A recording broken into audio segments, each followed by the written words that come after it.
Now, do you know what we're going to be talking about based on the objects on this table? I'll have to check. Watchmaking? No, not at all. Not quite. Okay, I'm just going to tell you what it is. It's called beatboxing. Ah, beatboxing. That's the thing that like Mike Tyson used to do. Right, he used to punch all the cardboard boxes that came his way, right? I mean, as funny as that is not what we're talking about. Well, what is it? It's a form of vocal percussion where you mimic drum machines with your mouth. Alright. It is a very cool thing to do. Not even just like professionally, but just on your own time. Start your own time. What is it then?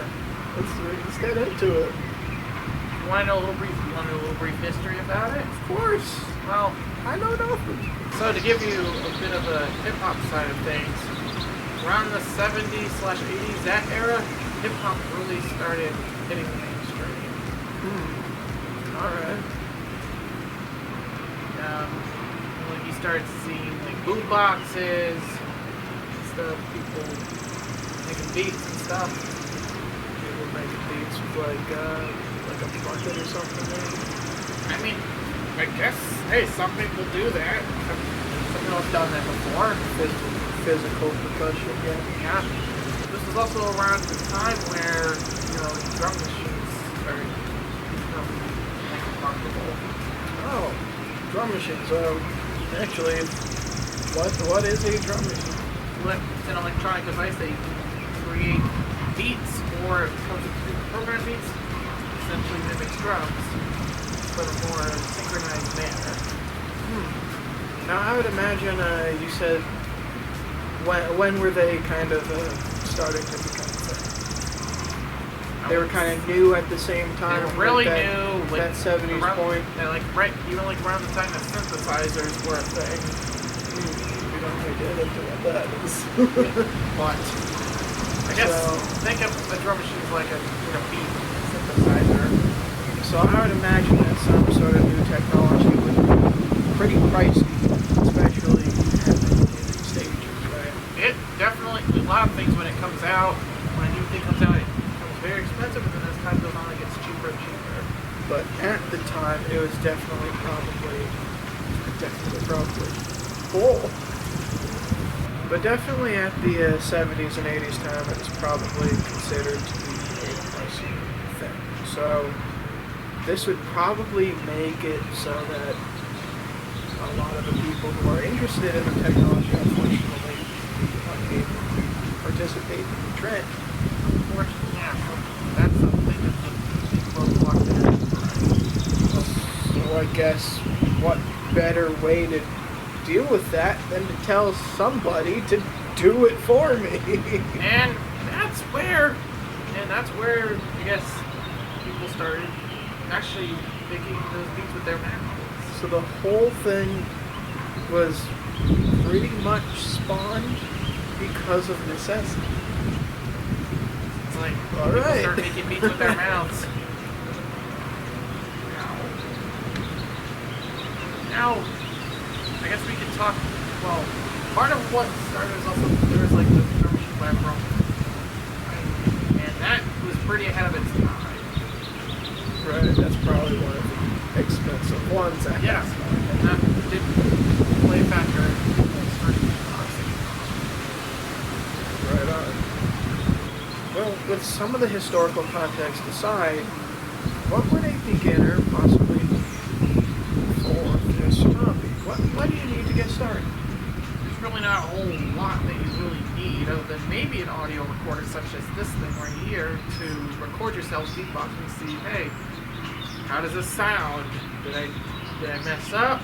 Do you need to record it? You don't have to record it, but it definitely is like a bonus. It helps, but you don't. That's if anything. Yes, if anything, maybe, and also of course a good microphone.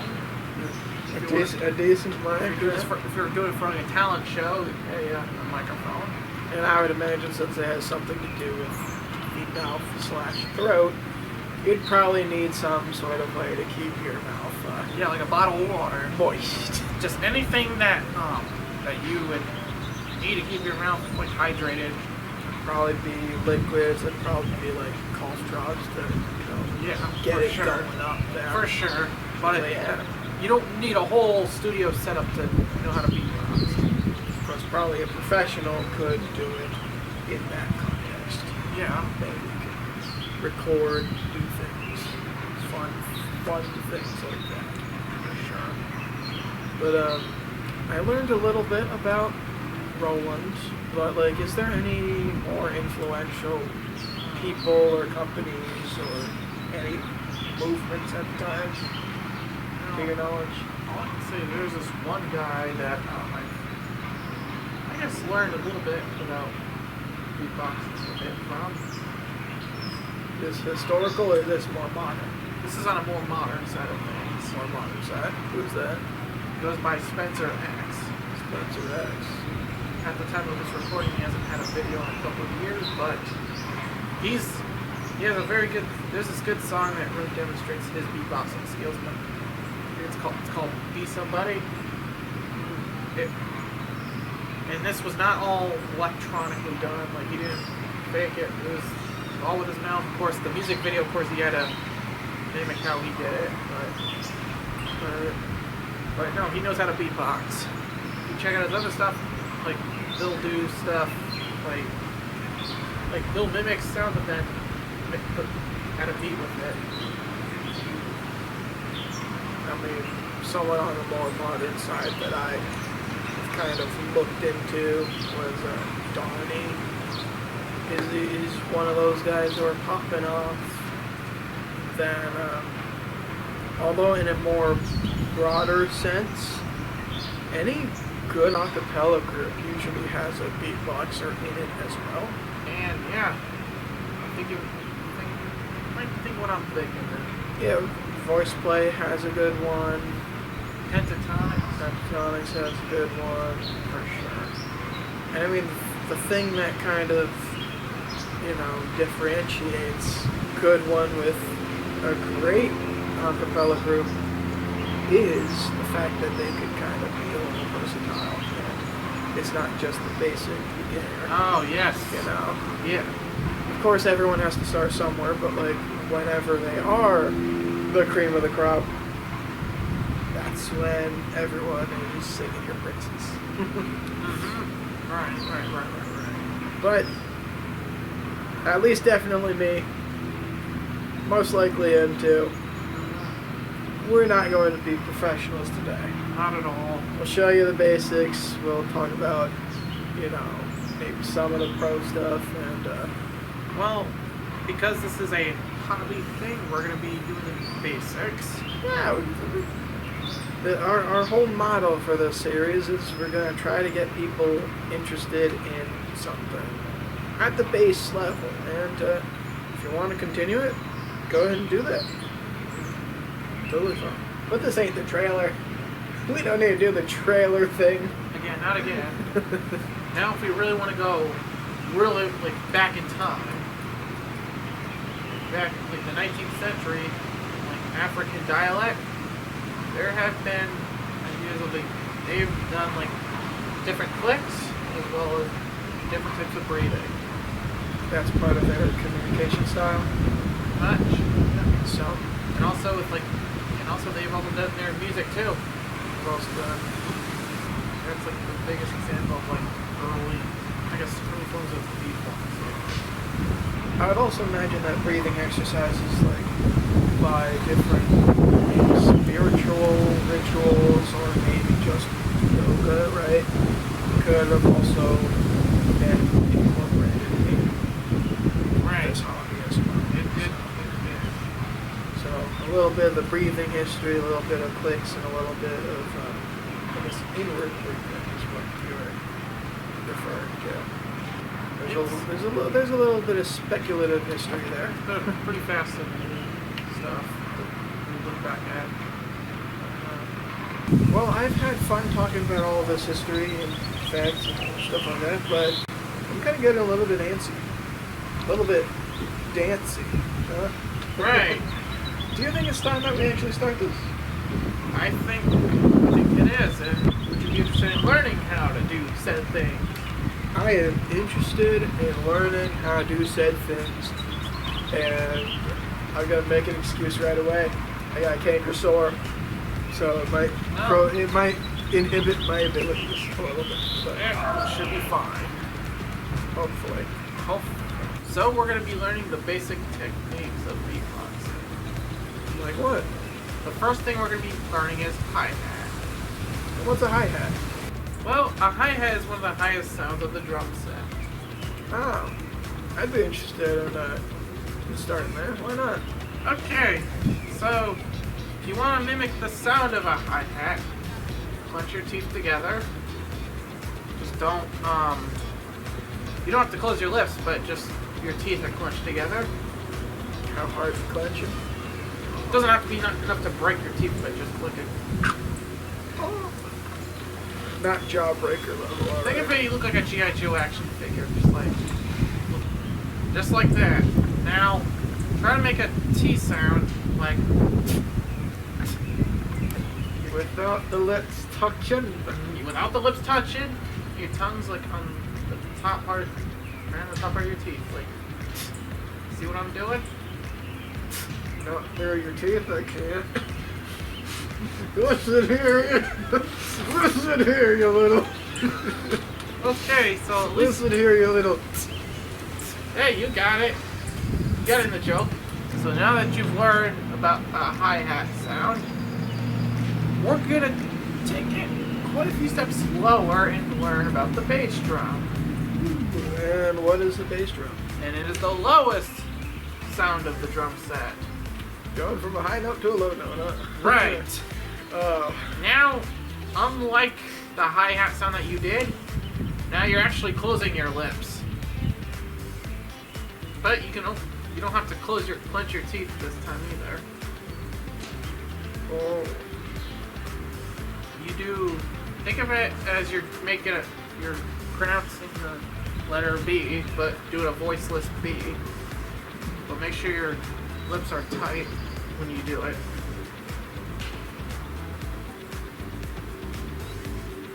Well, watch me do it. How about that?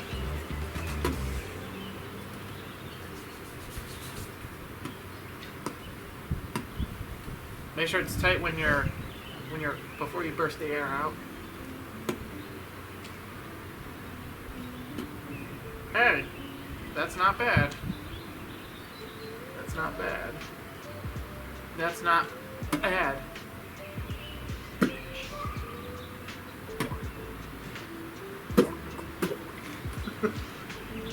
So now that you learned the highs and lows of the drum set, now we're gonna go right in the middle and do the snare drum, which is the middle part of the drum set, which you hear a lot of in a lot of songs, whether it's old or new.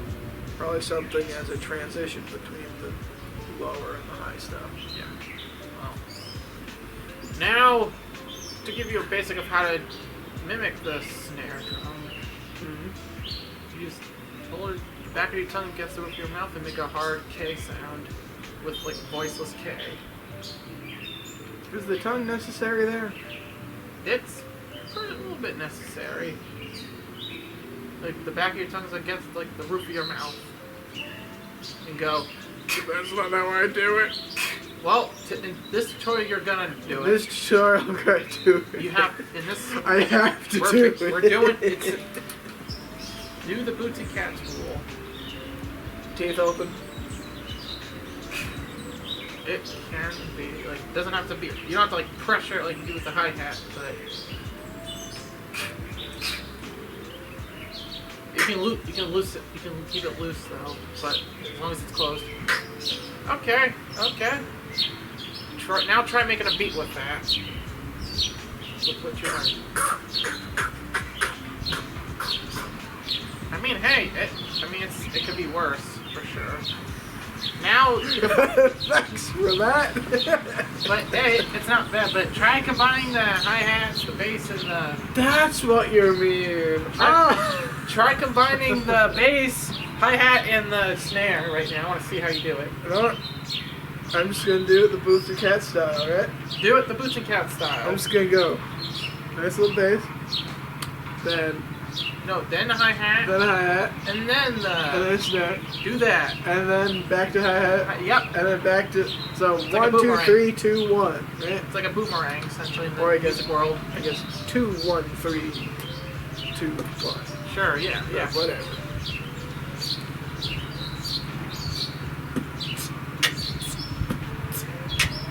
Hey, that's the beginner's way to start beatboxing. To start boot cats and... Boots and catsin', right?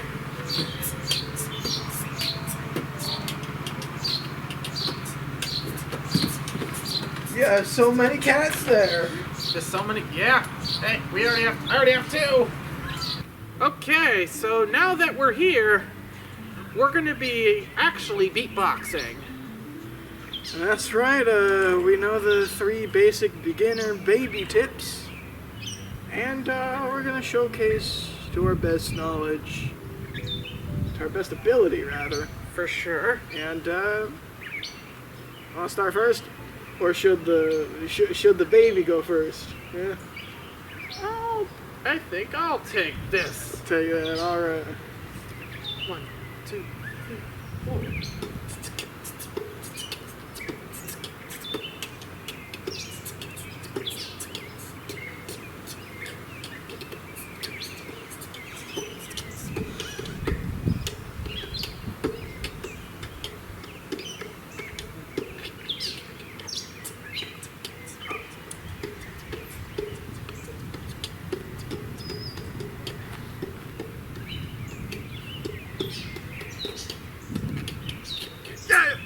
Yeah! That was a very... Alright. Now, let's just see how the co-host here does this. Yeah! Give me the stick! There you go. Woo! You like that? Yeah. Even This they one's like for it. you, motor. I was gonna do a motor sound. Hey, you could, do. As long as it adds something.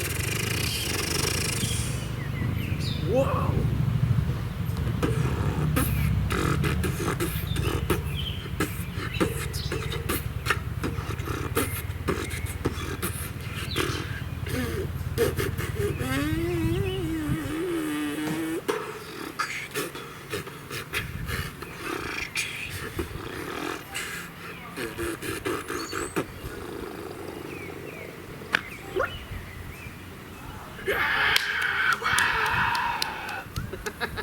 You know what I just thought of? What did you think of? Something that would make this part a little bit more annoying. And what would that be? If we were silent and they weren't able to hear it because we're like 8 feet away from the camera. Alright. What if we weren't able to be heard? Yeah. So you know what I say? What? Well, I say we bring the party to you. Okay. Let's do this together. 3, 2, 1, let's jam.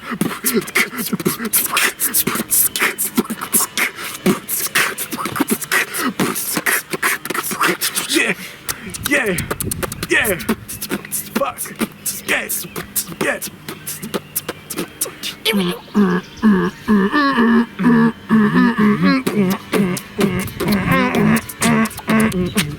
I like to move it, move it. You like to move it, move it. You like to move it, move it. We like to Move it!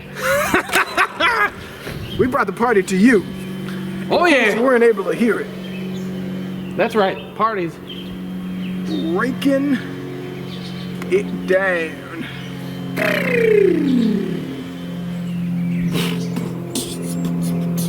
This has been Eric. Oh, Alright. I do the conclusion. Alright, let's bring it to the shed. And we're back. Now, as you just saw me and Jake here just did some beatboxing. The very basic stuff. Very basic stuff, which, let's just say, if we were doing a beatboxing competition, I think we cleaned up house. I think we beat everyone, right? Right. Right in their box. We beat everyone in the box. We pushed them inside. But, regardless, it was definitely something that was fun and it'd be worth looking back on. Would you do this again? I mean, I'd do it again, but probably not in like a competition sense, just a wheel around. Goof around? If I'm cooking pancakes, I'll just beat some boxes at the same time, How about you? Would you do this in a different sense? Yeah, I would just do it just out of boredom. Hey, you've done that out of boredom a few times. I have, and I'm continuing to do that. I've done it even as far back as like school. You've done it as far back as the womb. Yeah, that's why that's where the kicking of the womb comes from, right? It starts from there. Good thing you didn't get into wrapping yourself up in the umbilical cord. Nope. I didn't know. We're a little too goofy. That's how we are, gentlemen and ladies. And non-binary pals. Sure, yeah. But regardless, this was a fun episode. It was definitely a fun one. Kind of got goofy at the end, but we're all here for the goofies and the truthies. For sure. But, yeah. I hope we did inspire you guys to get into beatboxing. And I hope we didn't offend anybody who is a professional and having them look at this and see two clowns. I'm going to call us clowns. Two clowns doing it. Yeah. But, yeah, there's definitely people that are more advanced. But we really were just trying to get you guys kind of into that train of beatboxing. And you know what? If it takes looking at two knuckleheads goofing off to get you inspired, then hey, it works. We're honored. And it works. Definitely. You want to take us out? Well, we hope you enjoyed this episode like you've done with our past episodes. Join us in the next one. Thanks for watching. Bye-bye. Oh, wait, together? Bye-bye. And there you have it. The duo took on the world of beatboxing, laying down rhythms, trying new sounds, and having a blast making some unexpected music together. Be sure to tune in next time on Hobby Hangout. Farewell.